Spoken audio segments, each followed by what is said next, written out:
Estamos a 4 minutitos de las 9 de la mañana y ahora sí es momento de darle la bienvenida y comenzar la charla con la directora de secundaria, Jennifer Cherro. Ustedes saben, la semana pasada se presentaron datos sobre el monitoreo educativo en secundaria. Uno de los resultados fue que bajó el egreso en 2023 comparándolo con 2022. De este y otros temas, por supuesto, conversaremos con Cherro. Bienvenida. ¿Cómo anda? Bien, muchas gracias por la invitación, saludos a la audiencia. Es una oportunidad para dar cuenta de lo que se realizó el año pasado, ¿no? Bueno, este es uno de los resultados, el que yo mencionaba, el descenso en el egreso, 56,4%, o sea que es una baja de 4,6% respecto a 2022. ¿Cómo se puede leer este resultado, habida cuenta de que el egreso había aumentado por la flexibilización de la pandemia, ¿no? Bien, en primer lugar explicar qué es el monitor. El monitor educativo es un trabajo que realizan los funcionarios de estadística del Departamento de Planeamiento de Secundaria. La particularidad que tiene el monitor de secundaria es que lo realiza secundaria, lo presenta secundaria, los otros en general lo realiza CODICEM. Lo que se hace es sistematizar la información que año a año tenemos dentro de lo que son las promociones, las repeticiones o las desvinculaciones. El monitor existe desde el año 2017 hasta ahora y tenemos varias lecturas de lo que pasó. El monitor además arroja números puros y duros, digo, sin reflexiones al respecto. Las reflexiones vienen después. Lo que se ve dentro del monitor son varias cosas, entre ellos el dato que acabas de manejar. Este año el monitor tiene más indicadores. Hemos puesto que el informe que se da de los liceos aparece distinto. Se han puesto los datos de los liceos habilitados por departamento y además en forma individual. Antes en el monitor educativo solo estaban los datos de los liceos oficiales. Hoy también podemos mirar el mapa de lo que pasa en los habilitados. Y hay nuevos indicadores que los pusimos ex profeso para ir tomando decisiones sobre ciertos temas que nos preocupan. Por ejemplo, las inasistencias, ¿no? Es otro tema que se revela claramente como interesante para abordar en el monitor. Y el monitor lo que nos sirve es a las autoridades y a las comunidades educativas verse a sí mismo, ver cómo están, ver dónde hay que hacer un plan, un proyecto para mejorar esa situación y a nivel global en secundaria para tomar decisiones. ¿Y ese espejo qué dice? Bueno, ¿Qué cambios hay que hacer? ¿Qué aspectos hay que trabajar? Digo, si te digo los datos que tenemos, así varios, es, por ejemplo, que la promoción en lo que tiene que ver con el ciclo básico o EBI aumentó. En un promedio general país pasan de alumnos de séptimo a noveno o de primero a tercero del ciclo básico, pasa el 89%. Eso sumando públicos y privados, ¿verdad? En este caso te estoy hablando de públicos. Solo públicos. Solo públicos pasa el 89%. En primero pasa casi el 90%, en segundo un 90% neto y en tercero el 88%. Cuando vamos al análisis de los de cuarto año, vemos que pasa el 70,7%. Un año además en cuarto donde se produce a veces mayor cantidad de desvinculación y es un año bisagra porque la mayoría de los estudiantes asisten a un liceo hasta tercero y cambian para ir a bachillerato. Y ahí se siente el gran cambio porque pasamos de liceos de 600, 700 alumnos, de repente a algunos liceos que tienen entre 3.000 y 4.000 alumnos de matrícula. ¿Y eso explica la caída del porcentaje? Y ahí se da como un impacto. Se da como un impacto porque se produce desvinculación mayor que los demás o se produce repetición mayor que los demás.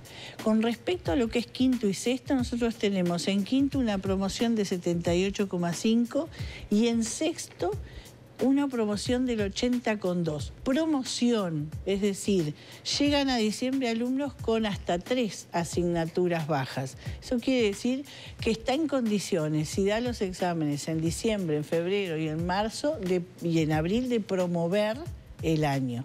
¿Qué nos pasa entre medio? Del 80,2 que partimos en diciembre con hasta 3 asignaturas bajas, logra egresar A marzo o abril del año siguiente solamente el 56,4. ¿Y qué pasa allí entonces, Cherro? Bueno, el asunto es, una de las cosas que se ha visto claramente es que el alumno cuando tiene 3 inasistencias pendientes prefiere recursar. ¿No? Por lo que se ve en las anotaciones y demás, prefiere recursar. Esas materias. Esas materias. O sea, se vuelve a anotar en el sistema y es un egresado para el año siguiente. Eso, por ejemplo, es una conducta ¿Tienen recurrente. números sobre eso? Así de memoria no te los puedo decir, pero digo, nosotros tenemos en bachillerato unos 95.000 alumnos. ¿tá? Y si vamos al caso, estamos viendo que casi 50.000 salen de esa situación, pero no te olvides que tenemos 95.000 alumnos entre quinto y sexto. La mitad son de sexto. De esos 50.000, suponte, 25.000, 26 logran egresar de una y los demás recursan. Pero digo, no puedo decirte con certeza así, porque cada cual adopta caminos distintos. Esto hace pensar en un acompañamiento, en la necesidad de un acompañamiento diferente para que alumnos que tengan 3 materias no tengan que recursar todo el año, sino que puedan sentirse seguros de rendir examen con otro tipo de apuntalamiento. Ese es un desafío. Nosotros algo que estamos haciendo desde que asumimos es, cuando asumimos solamente tenían tutorías o acompañamiento 180 liceos porque tenían ciclo básico. Nosotros universalizamos lo que llamamos tutorías o horas de acompañamiento. ¿Y eso cambió en los números? ¿Se nota ya? Se nota. ¿Resultados? Se nota sobre todo en ciclo básico, se nota. En el sentido de que en marzo tenemos un módulo de introducción y en abril otorgamos las horas por proyectos. Entonces, todos los liceos, los 309, tienen horas de acompañamiento. Y sobre el fin del año, además, damos horas de tutorías específicas para aquellos liceos o centros educativos que entendemos que necesitan esa contención. Hay algo que hay que tener en cuenta y que la gente tiene que saber, es que el alumno da en marzo, da en abril.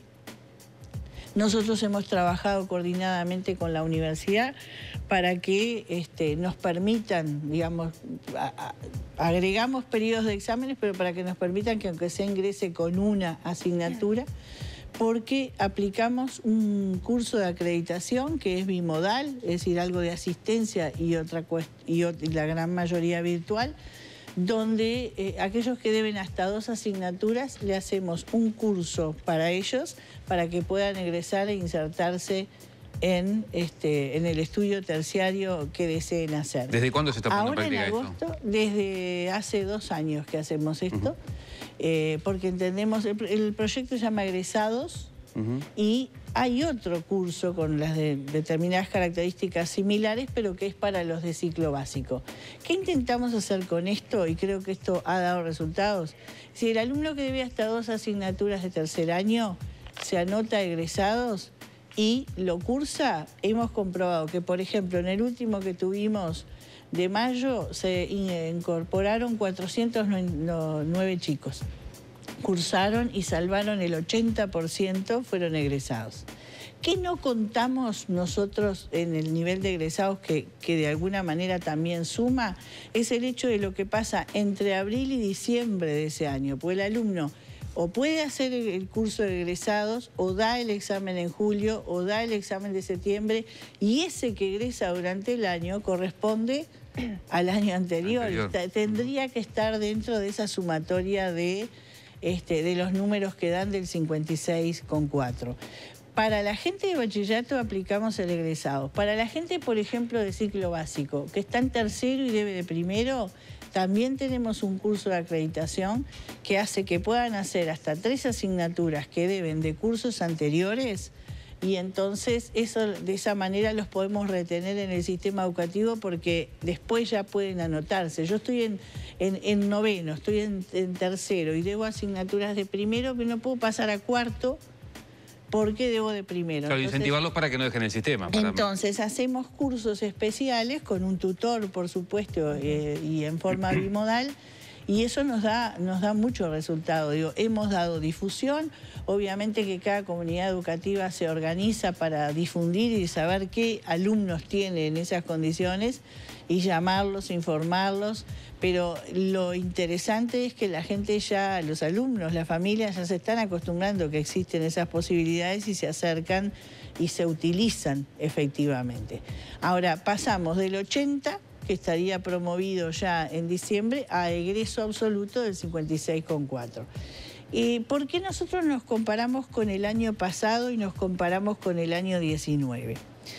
Nos comparamos con el año pasado, en realidad los resultados son del año pasado, son del 2023. Pero en el 2022 es el último año que nosotros podemos compararnos con nosotros mismos.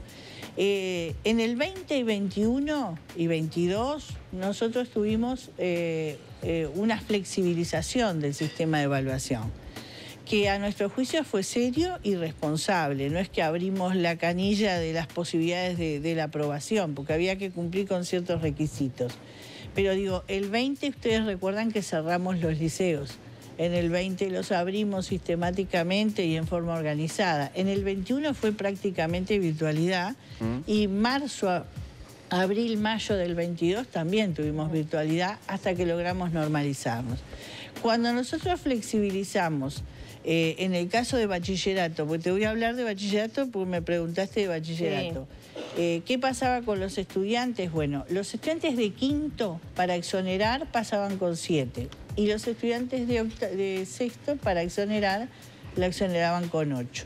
Se permitió la exoneración con 6, es decir, se entendió que si un alumno llegaba al aceptable podía exonerar así como exonera cualquier otra materia. Así vimos que en el año 22 el egreso fue del 61%. Cuando volvemos a las reglas de la circular 2957 en el año 23, baja al 56,4%. Es decir, que nosotros bajamos, y vamos a números netos, el 5% con respecto a nosotros mismos del 22 al 23. Y comparándonos tenemos que dar un salto hacia atrás y ver que en el 2019, que no hubo pandemia, y que la aplicación de la circular fue la misma, la 2957, ahí pasaba el 50,4%. Quiere decir que desde la última evaluación en condiciones de normalidad, ahora subimos un 6%, un 6 neto, 50,4, 56,4. Si nos comparamos con el sistema de flexibilización del 22, ahí perdimos 5 puntos. Cerro, le quiero consultar por las diferencias notorias que hay en el egreso entre el sistema público y el privado. Son 30 puntos de diferencia. ¿Qué análisis se hace más allá que uno puede tender a pensar, bueno, hay liceos de contexto más crítico, con vulnerabilidades, con faltas de apoyo, con tal vez no hay esa cuestión familiar detrás que pueda haber un compromiso, tiene que faltar más? ¿Qué análisis y abordaje se hace? Porque es una diferencia notoria, ¿no? Bueno, las diferencias son claras, existen y no se niegan, porque les vuelvo a decir, estos son números. Ahora, hay una cosa que está clara. En el sistema público van todas las personas que necesitan de cumplir con ese derecho que es acudir a la educación. Y ahí nosotros no hacemos diferenciación de quintiles ni de situaciones de vulnerabilidad o no. Los tenemos a todos en el sistema público. Cuando nosotros arribamos a un sistema privado, hay diferencias. Por ejemplo, mirá, te voy a decir cosas muy sencillas. Hay una diferencia arquitectónica, de repente hay otra infraestructura que tienen todos los profesores, ¿no? También, porque en liceos públicos, lamentablemente, a esta altura del año hay liceos que no tienen todos los profesores. Hay materias que no fueron cursadas por los alumnos. Bueno, si ahora tú me digas, yo te explico cómo lo que hacemos. Primero, te estaba diciendo, la infraestructura, el equipamiento. Segundo, la situación de vulnerabilidad. Si la familia puede pagar una cuota para asistir a la educación, no tiene el nivel de vulnerabilidad que puede tener algunos liceos públicos de algunos lugares de aquí de Montevideo o del interior. Entonces, de base estamos evaluando personas que parten desde un lugar que tienen otra situación. Otra cosa que muestra el monitor es los de menor vulnerabilidad promueven más. Los que asisten promueven más. Y los que están dentro del rango etario correspondiente promueven más. Voy a tu pregunta ahora. Los profesores que dictan clases en el público son los mismos que dictan clases en el privado. Y muchas veces hay gente que ni recibida está y está dictando clases en los privados. Hay una cosa que es real. Nosotros hicimos una transformación educativa que se viene aplicando ya en ciclo básico, en lo que conocemos EBI. Este año se está aplicando en el primer año de la EMS y el año que viene se va a aplicar en segundo y en tercer año de bachillerato. Nosotros tenemos falta de docentes y es claro, porque la oferta de las horas y de trabajo está. Pero como además de las horas de asignatura ofrecemos horas de apoyo, ofrecemos horas de acompañamiento, muchas veces los docentes eligen para ese lado y nos quedan horas sin cubrir. Nosotros dependemos de la gente que termine los centros regionales de profesores y IPA, pero estamos teniendo inconvenientes en el sentido de que tenemos menos docentes de los que necesitamos. Cerro FENAPES fue crítico en la asignación de horas, ¿no? A principio de este año. ¿No tuvo nada que ver eso que hoy haya cursos que todavía no tienen profesores? No. FENAPES en general siempre es crítico, ¿no? Está para eso, es un había sindicato. Cierta argumentación detrás, ¿no? Es un sindicato, pero el caos que se había pronosticado no sucedió. Las horas se dieron adelantadamente, incluso les digo más, en nuestro plan hay gente que es docente, pero tiene una categoría baja como docente porque no es egresado. Los que generalmente elegían en abril, este año eligieron en marzo. Las horas se dieron todas. ¿Qué puede estar pasando también? Hay muchas figuras nuevas, los mentores, en el caso de la transformación, y hay mucha gente que se anotó para ser mentor. Eso hablaban justamente del orden, que a veces si se designaba primero las horas, después si surgían cargos por arriba, tenían que dejar esas horas que se habían asignado como docentes y bueno, todo eso iba cambiando un poco la estructura que muchos docentes la tienen que armar de forma muy hermética, ¿no? Porque eso no nos permite hacer generalizaciones, porque además tú, al funcionario, le tenés que dar el derecho a elegir lo que quiere dar. Porque, por ejemplo, otra de las cosas que se dio es que muchos docentes, habiendo tomado las horas, tomaron cargos de subdirección y de dirección. Entonces, esos corrimientos te van generando vacantes. Y no hay manera de solucionar esa situación que de alguna manera es histórica. Mira, nosotros es histórica y viene en aumento, te diría, porque yo soy una persona muy realista. Es histórica y además viene en aumento. Tenemos, por ejemplo, déficit de docentes de informática, de docentes de matemática, de docentes de física, y para eso necesitamos que los centros de formación docente tengan más inscriptos, pero esa es una cuestión voluntaria, quién quiere ser docente o no. También es cierto que tenemos más centros, tenemos 309 centros y tenemos otras ofertas desde las figuras pedagógicas.